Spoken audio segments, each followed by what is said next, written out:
বৈষম্যবিরোধী আন্দোলন চলাকালীন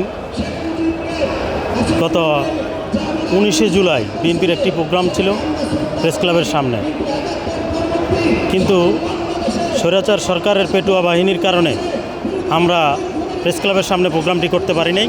পরবর্তীতে আমরা খণ্ড খণ্ড মিছিল নিয়ে আমাদের পার্টি অফিসের দিকে রওনা করছিলাম। সেই সময় হেলিকপ্টার থেকে আমাদের উপর উপর্যুপরি গুলি এবং পুলিশ, মাঠ পর্যায়ের পুলিশও বেধড়ক লাঠিপেটা এবং আমাদেরকে অনেকে গ্রেপ্তার করে। পরবর্তীতে এক পর্যায়ে আমরা পাল্টা প্রতিরোধ করি।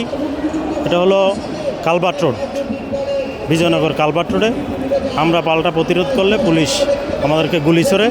সেই গুলিতে আমি নিজেও আহত হয়েছিলাম, পুলিশের লাঠিচার্জে আহত হয়েছি এবং আমার শরীরে এখনও রাবার বুলেট আছে। ডিফিকাল্ট, কারণ আমরা যেই একটা ক্রিটিক্যাল সময় ওই সময় অতিবাহিত করেছি, যেটা মানে আমাদের সামনেই আমাদের সহযোদ্ধাদের লাশ পড়তে দেখেছি। আমাদের এক যুবদলের সহযোদ্ধা নবীন সেখানে আমাদের সামনে স্পটে গুলিবিদ্ধ হয়ে মৃত্যুবরণ করে।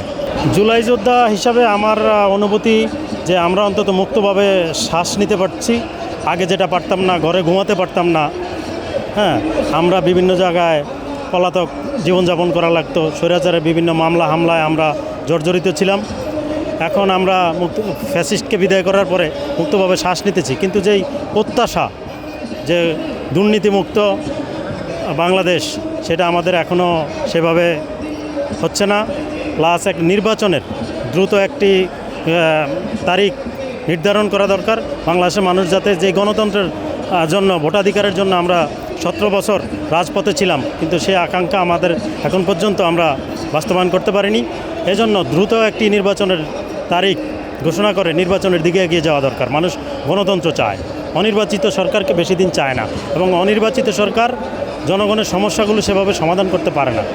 আমি যেটা দেখেছি যে বিএনপি ক্ষমতায় যাওয়ার জন্য না, আমাদের ভারপ্রাপ্ত চেয়ারম্যান আগেই বলেছেন যে আমরা ক্ষমতায় যাওয়ার জন্য আন্দোলন করি না। জনগণ যাকে নির্বাচিত করবে, লেভেল প্লেয়িং ফিল্ডে জনগণ নির্বিঘ্নে ভোট দিতে পারবে, তখন জনগণ তার পছন্দের প্রার্থীকে নির্বাচিত করবে। সেখানে যে ক্ষমতায় আসে সেই রাষ্ট্র পরিচালিত করবে।